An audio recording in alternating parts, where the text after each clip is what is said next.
Before we get to your scheduled video, please remember that likes and comments tell YouTube to promote our work to other people, and subscribing to the channel tells you when something new drops. You can also head to the link tree in the description to peruse my books, join us on Discord, or support us on Patreon. You can get episodes of Journey of Wrestling and Violent Profiles early, as well as a load of other treats. Even just $1 a month earns you a name drop for being cool. Thanks for listening, and enjoy the show. Greetings and salutations, fellow disillusioned fans of Wizards of the Coast. It is I, Eric J. Chucky, joined as always by the boy. Hey. This is the Two Nerds Podcast. Today we're talking, finally, about Baldur's Gate 3. We say finally because the game's been out for a while, and we're both done with it by now. He beat it. I didn't. Well, and also, most people who did beat it, as I gather, beat it last year. Yeah. When it was still in early access. We're not very topical here at the Two Nerds Podcast. Sure. But we did want to talk about this, and we need to talk about something, and I don't want to do 3 weeks worth of wrestling. So, before we get into all that, we do need to talk about who's cool. That's going to be Harmony, Passion Killer 711, Rob, a guy from Ohio, On the Tip of Your Tongue, DG, and Destrucity KTL. You too can become cool by giving $1 over on that there Patreon. You'll get episodes of Journey of Wrestling a week early, the whole limited Journey of Wrestling series a month early, whatever shape that continues to take. Or not a month early, all at once. However long it takes me to get the rest of it out for the regular cases, people. Months early. In some cases, yeah, not early at all for the first episode. Yeah. And we appreciate each and every one of you because, helps us keep the lights on. Baldur's Gate 3. Let's do a very brief spoiler-free review. I don't know how much. Well, I kind of have to. If I'm going to be real about it. But let's do a spoiler-free review. I think it was 2 acts of a very good game that dropped the ball in the third act. I think it was an ambitious project by a good dev team that in several different ways got fucked over by the rights holders and publishers of their material. I feel like some of this was intentional. In fact, I would say I know some of this was intentional.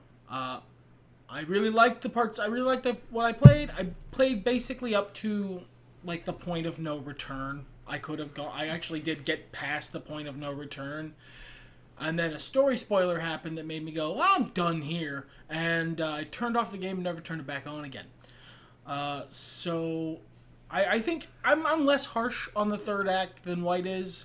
But there were definitely parts of Act 3 that weren't the best. You also experienced the third act in a different order from me. Yes, and the thing that made you more harsh, I experienced later and am just as mad about. Things. Yeah. It was one after another as soon as I stepped into Act 3. But I don't, it's gotten so much attention, so much praise, deserved, that, not that I want to be negative, but I am going to be focusing on its shortcomings. Because if you're coming here, you probably already know that the voice cast is amazing, that they give you so many options to do so many things. It is what Fallout 1 and 2 fans have been creaming their jeans for the last 20 years. And in that way, I love all of the options. I love all of the player choice freedom. I love the respect player choices are given. I love the consequences, the very real, serious consequences that come from various player choices. The voice cast does an amazing job. The character writing is almost universally excellent. Yeah, the writing really does. The game, while not amazingly challenging, unless you're on the double extra hard, I want to prove my gamer ween powers mode, not really intended to be super challenging, is fun. It is a good, solid rendition of Dungeons and Dragons into digital form, which is harder than you might think, given how all the times they have not managed to do it well. There's so many moving parts in your average D&D game. This has been since as long as I've been playing tabletop role-playing games. So, high school, but 20 years? 25. Sometimes I forget how old I am. It's been something I've said this whole time. I'm someone who grew up more on video game RPGs, Final Fantasies, and what have you. I love those. But the limitation is I don't have the freedom that I do in a tabletop RPG. And I don't necessarily mean I want to take my pants off and run around and hit people with a flaming hammer. I just mean, like, you know, what the genre people call, what is it? The thing that Red Dead Redemption 2 isn't. I forget. There's a name for it, but it's when you can solve things. Prey, the game, the newer one, is this. When you can solve a situation however you want. Play your own way, sort of thing. Yeah, I think the best example of this, the best video game example of this, is Watch Dogs 2. You have every opportunity to go into basically any mission, so long as you complete the goal within the parameters set. You can go in guns blazing and walk in over an army of corpses, or you can do what I usually did and sit outside on your laptop and fly a drone in to do it for you. Yeah, Watch Dogs 2 is an excellent example of giving the player multiple ways to resolve issues, and, like, they're real. It's not just multiple ways to fight the enemies, and then you actually resolve the issue the same way every time. Or the illusion of choice one often sees presented in dialogue trees. I mean this, having really enjoyed that game, and even its ending, red, blue, and green dialogue that result in the same thing. Yeah, I like that game. I like its ending, and its choices were ultimately completely pointless. It was option A, B, or C. It just kind of slightly changed how things went, and then the next game came out, and nothing. Baldur's Gate does not do that. There are many different options for the ending of the game, and I didn't like the one I got, and didn't want to play the whole game again.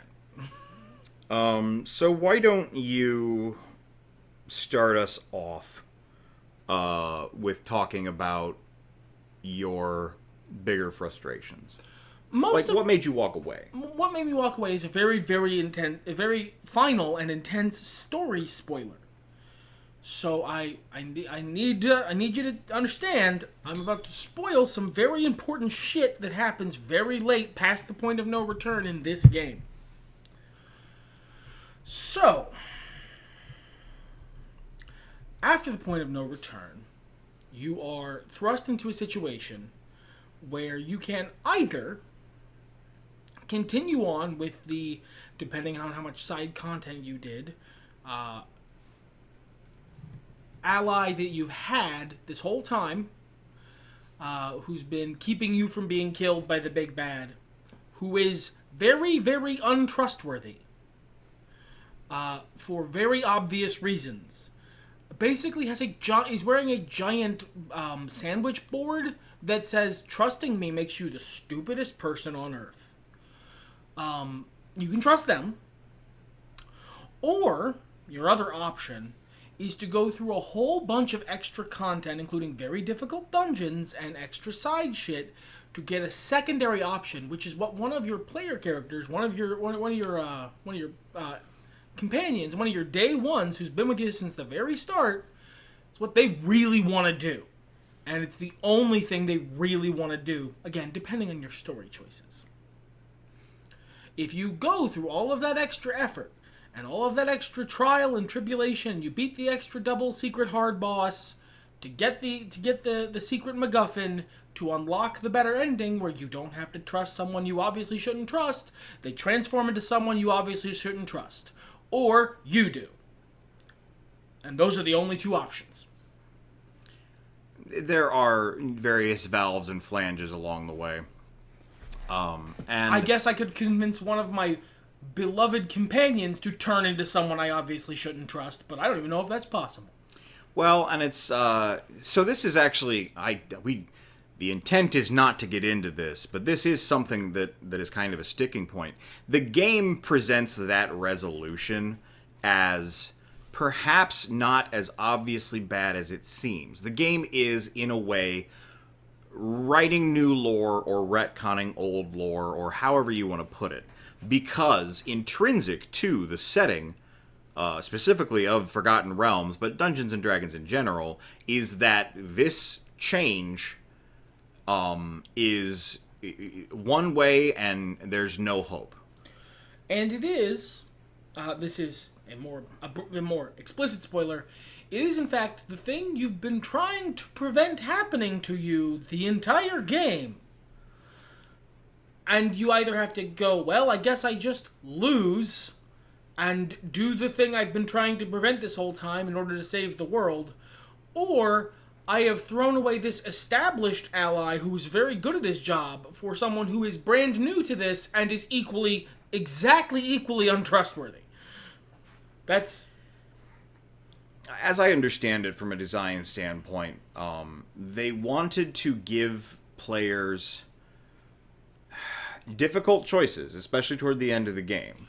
If they had told me this before I already told the other enemy to go suck a dick, that would have been different. But I was only told that this was the secret. I was only had the rug pulled out from under me on this afterwards. The whole time before this, I am told this other NPC will be able to do the things that need doing without becoming an inherently untrustworthy, literal brain-eating monster. And this is kind of the problem in the third act. This is indicative, emblematic of the greater problem, is that the third act isn't DM'd well.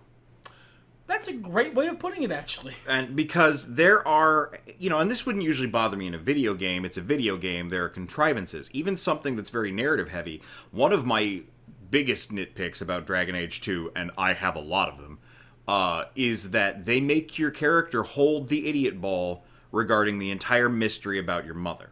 And for those of you who haven't played, I won't spoil it, but if you are at all savvy, you see that shit coming.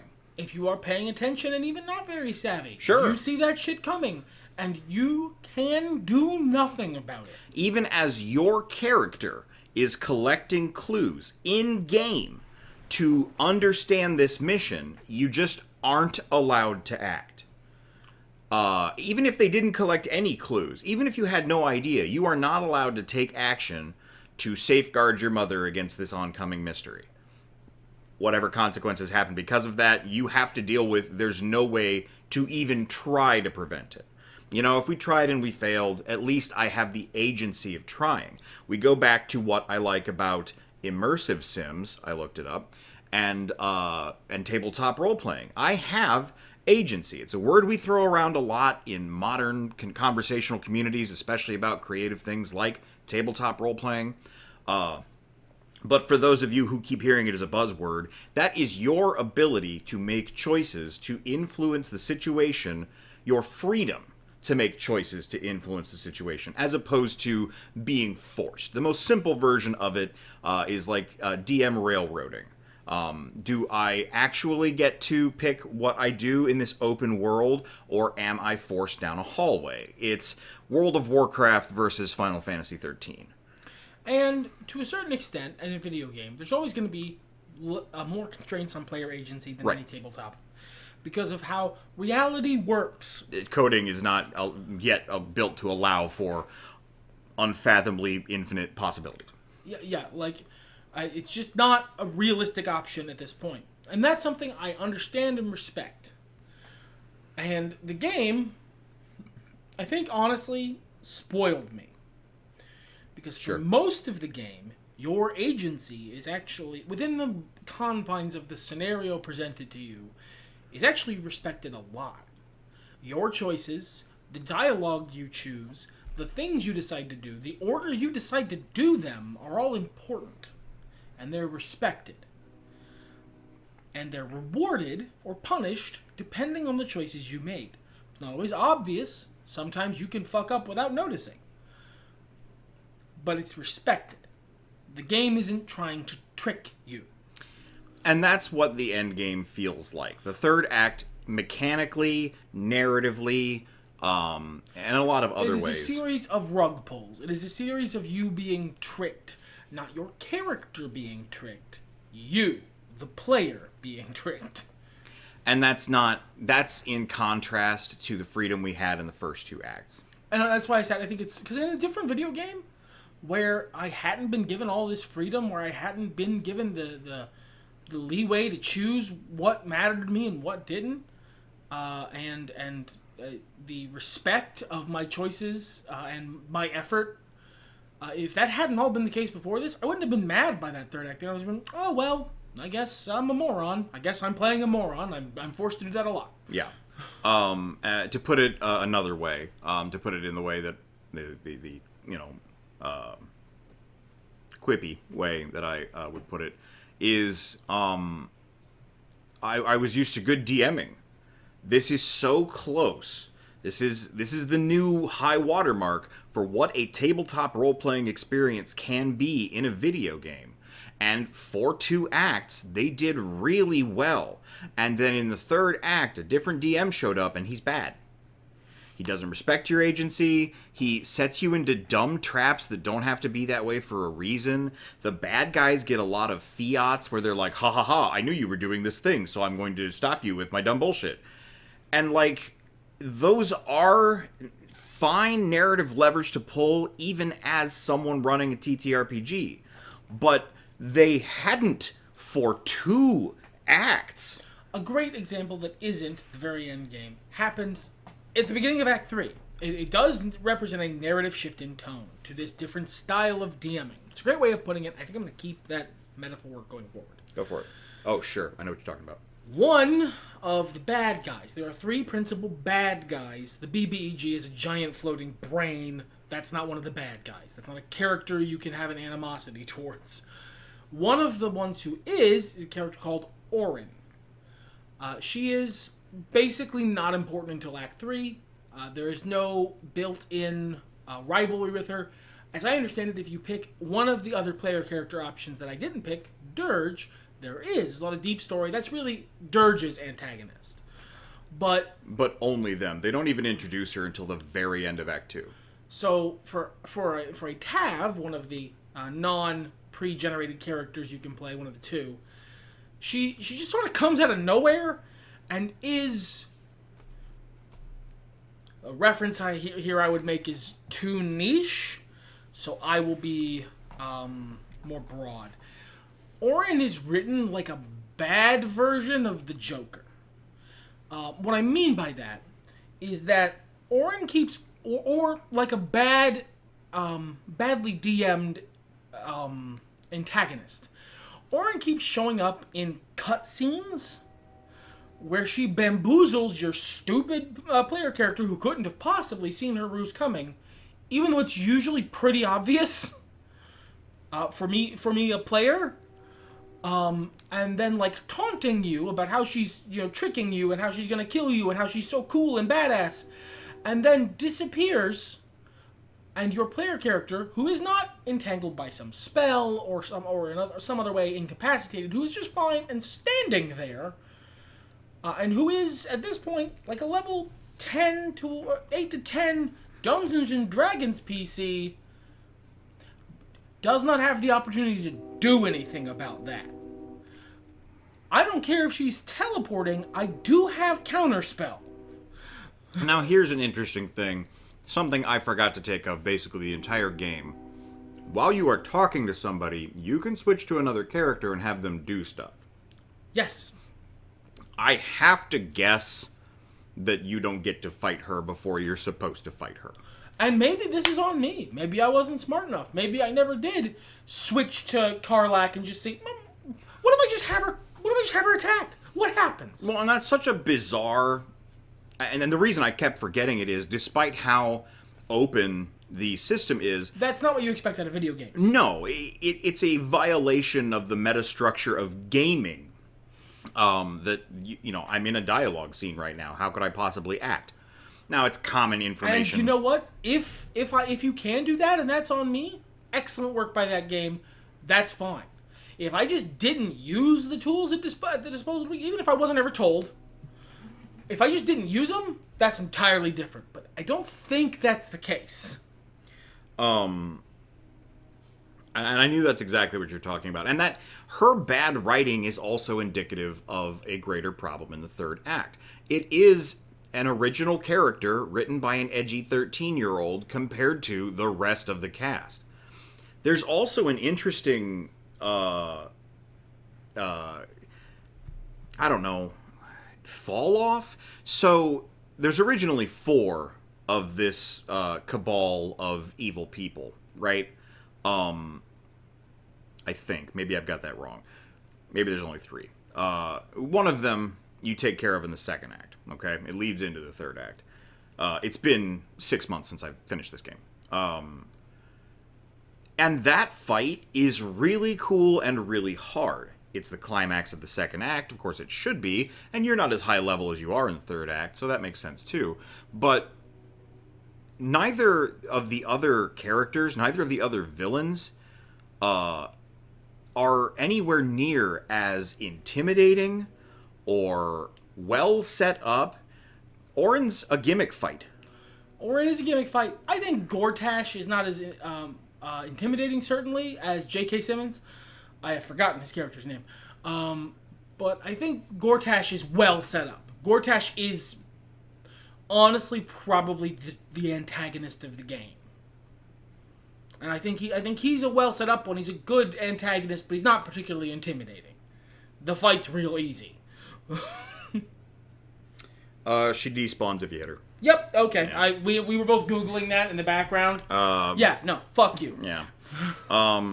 Which, why wouldn't she? But again, we have all these spells. You know, now I know there are limitations. There are D&D spells that are very common, very early spells that they didn't give you because they would cause too many problems for the game to try to figure out. Like Dispel. Yeah, you don't get to spell magic at any point. Because you don't get to turn off the magic that's running parts of the town. Because that would be bad. That's too much. It's too much to code. Go away. You want a physics simulator? Fire one up. But like these are villains after that villain. They should be as cool. They have similar setups where they do this cool big transformation, but it's not. Neither of them are anywhere near as epic as that first fight. To be fair, I killed Gortash before I saw his cool transformation, so it might be cooler. It's not. Okay, fair enough.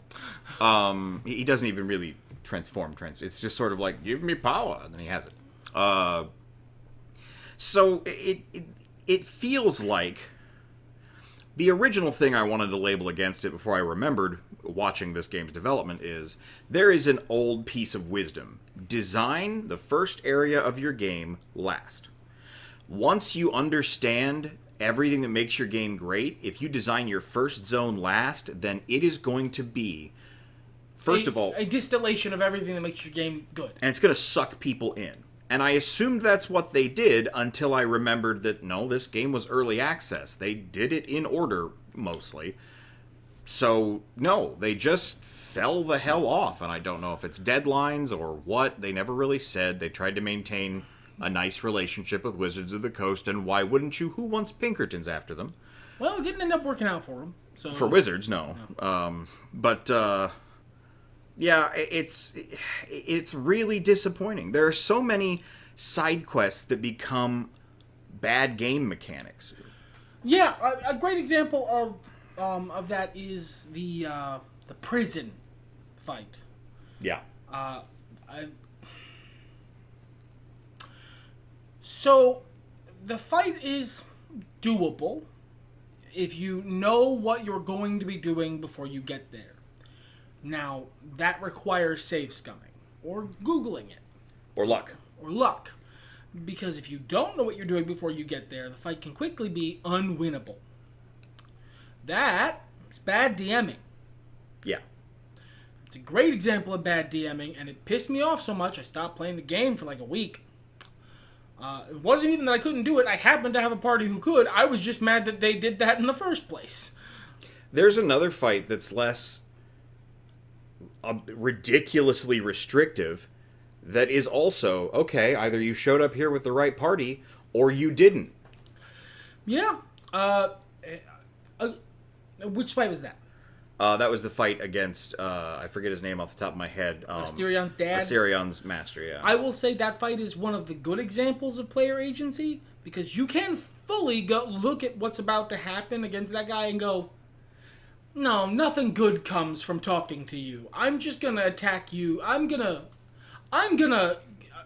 attack first. I'm gonna circumvent whatever bullshit it is you're planning, and that just works. Well, and so this is something about games. This is roughly, unfortunately, unless you're lucky on the first try, trial and error gameplay.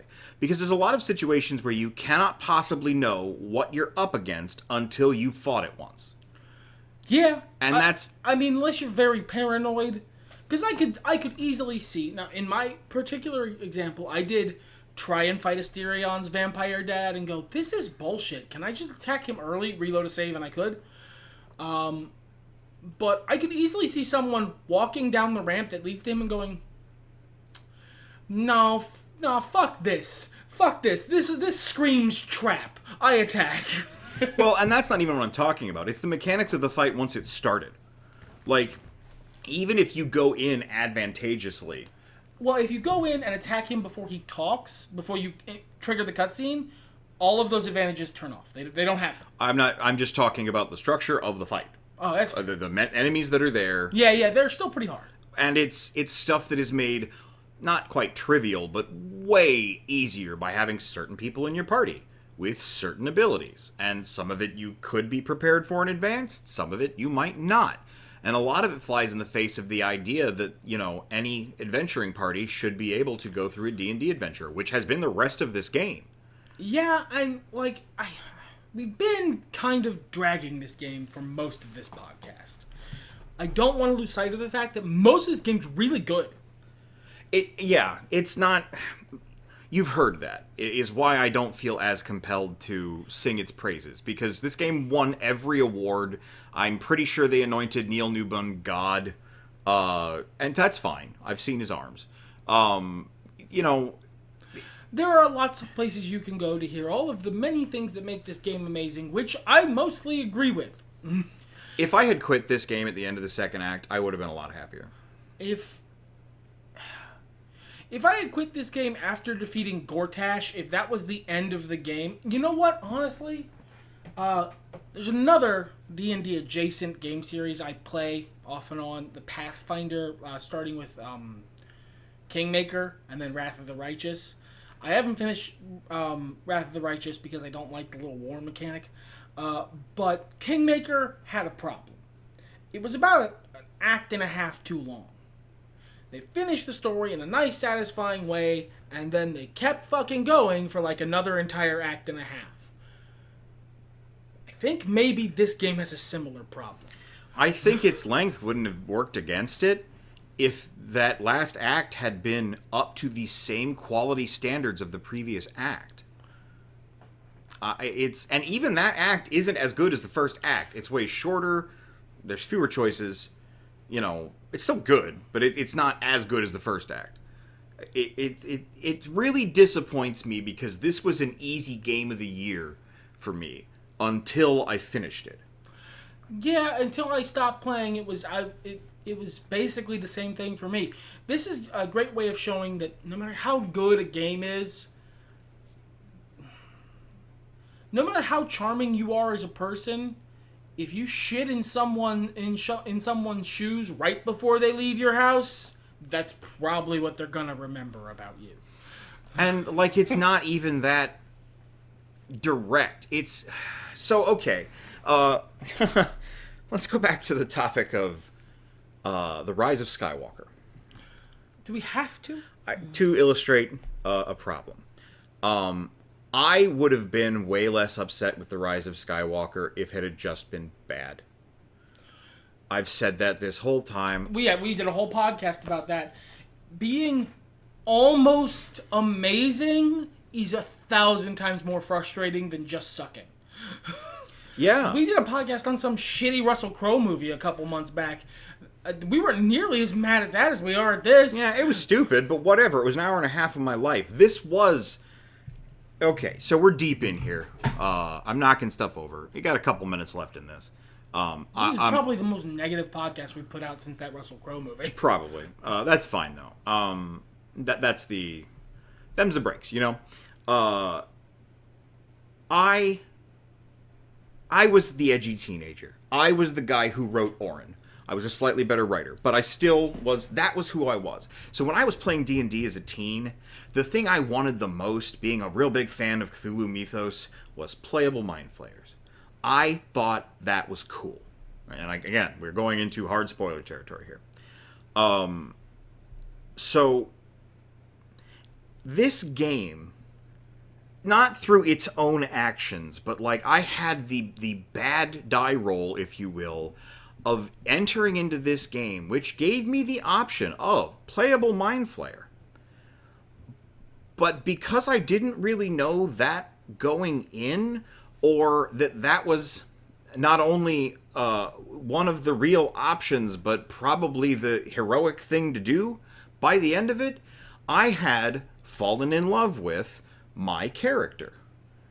They were quirky, had played a pink dragonborn, bard.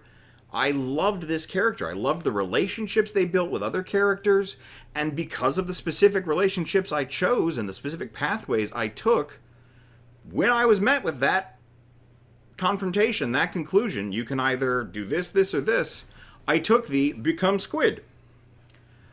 And so instead of my character, for the entire end of the game, including the ending, and by the time I finished it, they added the little post-game party. Instead of the character that I had spent 80 hours falling in love with, it's a squid monster that's trying to eat their best friend's brains. That I have to pass several rolls in the post-game, not to ruin the ending, because I did the right thing.